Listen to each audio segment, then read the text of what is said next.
Welcome to a brand new podcast from myself, Ryan Corpora. From here on out, we'll be known as the Corpora Corner Podcast, formerly the Ram Podcast. I'll be broadcasting in a different format as I'll be taping interviews instead of doing them live. You'll still hear the great guests that you heard on the Ram Podcast the last few months. And I'll still have shenanigans with my very best friends. Please subscribe to this podcast on iTunes. Follow me on Twitter at Ryan_Corpora. And check out my brand new website, ccpodcast.com, with all the latest podcasts. Thank you for all the support, and I'm very excited to get started. This will be my very first episode of my brand new Corpora's Corner podcast, and I'm pleased to welcome my first guest, Hall of Fame broadcaster, Dick Vitale. Enjoy. Pleased to welcome my first guest of my new podcast, Dick Vitale. How are you? Well, I'm doing really well, Ryan. Really exciting time of the year, getting ready for college basketball. In fact, I'm doing my first game on November. Most heralded diaper dandies in the country. Andrew Wiggins against Jabari Parker. Kansas against Duke. Part of a classic, championship classic over in Chicago. The first game is going to feature Kentucky. Many have number one in the country, the best recruiting class that I've seen in my 35 years at ESPN, and they'll be taking on Michigan State, who everybody feels is certainly a top 5 team in America. So it should be a great night for basketball.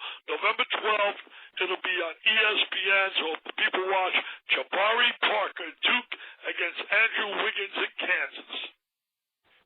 Well, speaking of Kentucky, I saw you wrote an article about a week ago of your top 25 teams, and Kentucky's number one. How good do you honestly think this recruiting class can be? Well, I think it's the best I've seen, as I said earlier. I really do. I think it's got great blend of perimeter play, interior play. The Harrison twins, Andrews the point guard, Aaron's the shooter. That was a big problem for Kentucky last year. Had a terrific class again, but one, they didn't have any veteran help, and number two, they lacked point guard play. Well, this year they have both. They have a combination. They have good point guard play coming in with Harrison. He's the real deal. He's legitimate. And number two, they have veterans coming back. NBA first round candidates, really, when you think about Willie Cauley-Stein, his size, you think about Poitras.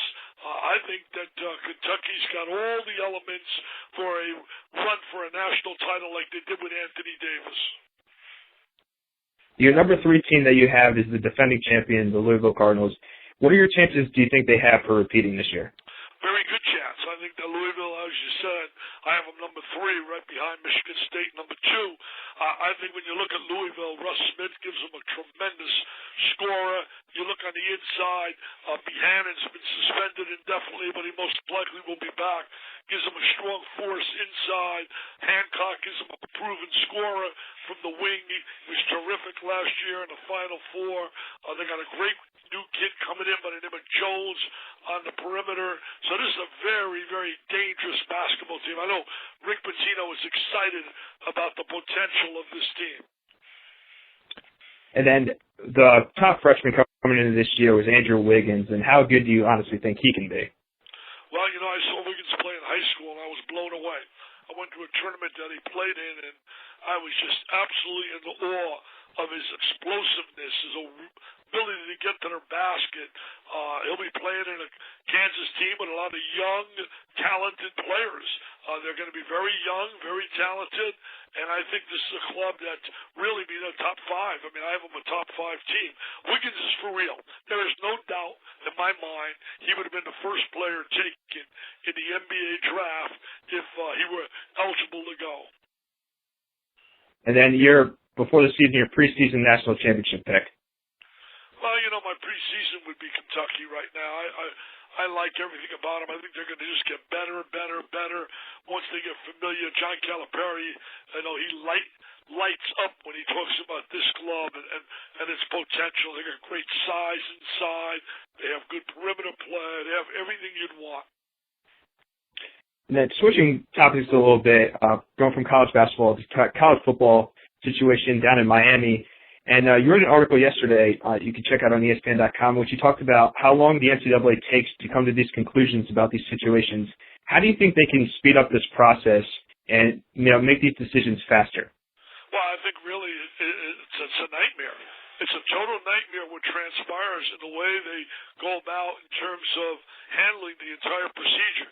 In fact, their lack of doing it in a very professional way created, I think, an advantage for Miami because a lot of the evidence was thrown away. In fact, there's a great article today, a must article, an article that I think people should really, really read. It's by Linda Robertson in the Miami Herald. If they go to twitter.com/DickieV, and my next to last tweet that I had put up was a copy of that article, a link to it. I'm telling you, you read that article, Ryan, it blows you away with what transpired here with this guy Shapiro and Miami. So in a way, I think the good news for Miami is finally done. They can move forward. Two innocent coaches who had nothing to do with any of this, Al Golden in football and Jimmy Larinaga in basketball, can now move on in a positive way. But it's embarrassing. It's the one thing with the NCAA and its rulings, and I put it up on Twitter yesterday, is total inconsistency in the way they rule. I find it mind-boggling. I mean, Bruce Pearl gets 3 years, can't coach. He lies to the NCAA. This situation, the coach gets 5 games. I don't know about the consistency involved in their rulings and the procrastination in making decisions. I mean, I'm not saying you have to get the decision within 2 weeks or 3 weeks, but gee whiz, years, give me a break. Give me a break. They gotta realize they're affecting so many lives. You're affecting coaches, you're affecting players, you're affecting administrators, you're affecting a lot of people. You gotta move forward, and you gotta be able to come up with a decision and make a good decision and make a sound decision based on some consistency. Yeah, it seems like a lot of these programs are just kind of left for dead for a few years before the NCAA decides on what their fate is, and it stinks for recruiting and stuff like that. And Al Golden's done a great job in keeping that program. They're now a top 10 team, so it's really impressive of what he's done. But it's sad to see that the NCAA, like you said, is very inconsistent. Yeah, he did a great job, and so did Jimmy Larinaga last year. I mean, they did both a phenomenal job on both outstanding coaches. But I really agree with you. I think that it's really a nightmare how long it takes. And then the other thing that really always troubles you, innocent kids get hurt, innocent coaches get hurt, and those that commit the violations, they're gone. I mean, you look, for example, down in Oregon, Chip Kelly's right up there with the Eagles. He's coaching, making millions, and the school gets nailed. You go down in Southern Cal, they get nailed. Pete Carroll goes on to Seattle and makes millions. I mean, it's just really so unfair what transpires. Well, and then speaking of fair, a lot of talked about the death penalty was thrown around when this all started. Do you think Miami was justified in what they got? Well, I think they did a good job in imposing sanctions on himself, and I think that helped to make it a little bit easier. And I think that they're going to move on. They imposed bans on tournament on bowl play by themselves, and I think all of that really weighed to their favor. And also weighed to their favor, obviously, was the depositions that were taken were done in an erroneous fashion. Even the NCAA admitted that, and a lot of that evidence was thrown out. You must read. I'm telling you, you must read and tell your people to read Linda Robertson's article, and I think they will be absolutely blown away what transpired down in Miami. I will. I'll definitely take a look at that. Tell my friends to take a look at that as well. Back to a positive note. Well, Ryan, if I could close with just something very important to me is the V Foundation. As you know, I was just going to ask you about that. Yep.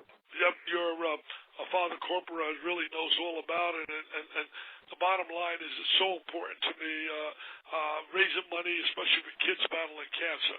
Anybody would like to help me raise dollars for pediatric cancer, part of the V Foundation, just call 941-350-0580.